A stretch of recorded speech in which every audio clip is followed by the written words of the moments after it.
challenge to be the music director of an amateur orchestra, because everyone is there, hopefully because they want to be, not because they're paid, not because they're forced to. This group of people are all incredibly successful in their own right. Over the last 7 years, I've been very insistent with everyone that we don't call it a community orchestra. We're just an orchestra. And if you don't know that people aren't paid on the stage, all the better. The Philharmonic, it's become a gathering place for the community. I've known people here for 28 years who have continually come to hear us, to watch us, to be with us, to cheer us on.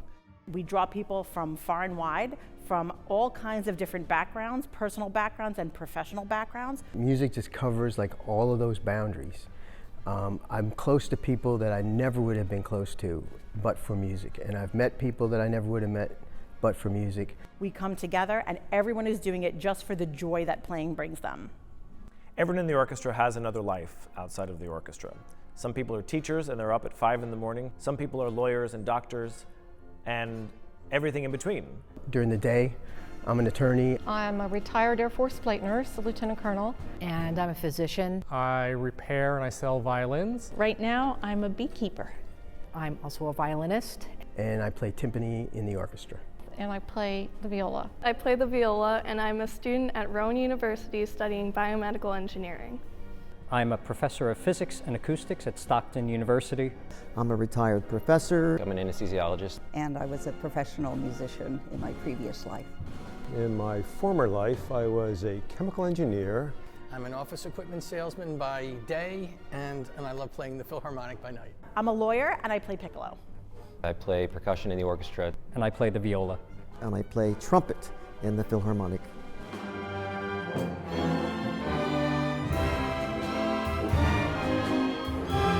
So people come to me at 7:30 on a Wednesday, having been through whatever else the world has given them. And somehow we have to put that aside and make music.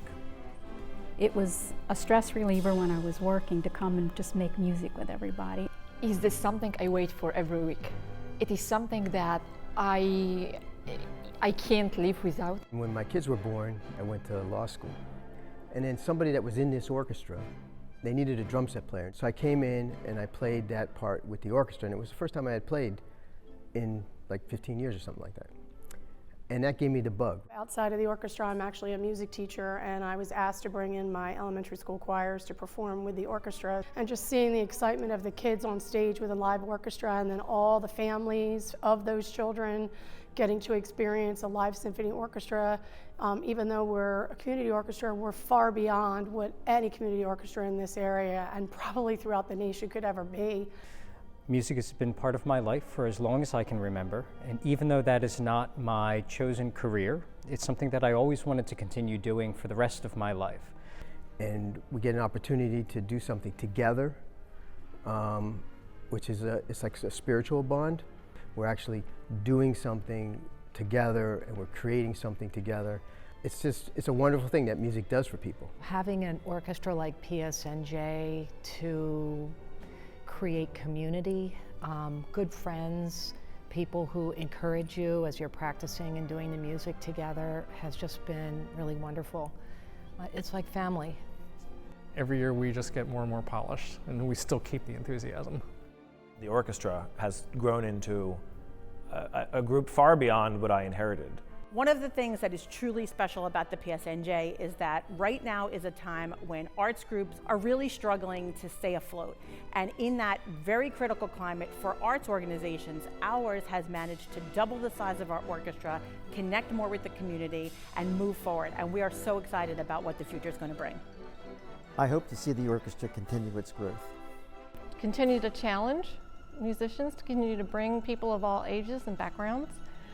We will continue to innovate, we will continue to be creative, but most importantly, we will continue to make beautiful new music. We are bringing priceless music to audiences that are local. That not only means that we are bringing our music into people's lives that maybe aren't so mobile, but it also means we're bringing music to families. You know, it can be really daunting for a family with young children to bring those kids to a symphony orchestra concert that's at a concert hall or where the tickets are expensive. Our orchestra allows those families to expose their kids to classical music in a way that isn't really difficult and that is totally accessible. I see our audiences growing. I see our audiences becoming more diverse. I see our players wanting to play more. Our players wanting to play harder, more challenging repertoire, wanting to engage their family and their friends in what we do.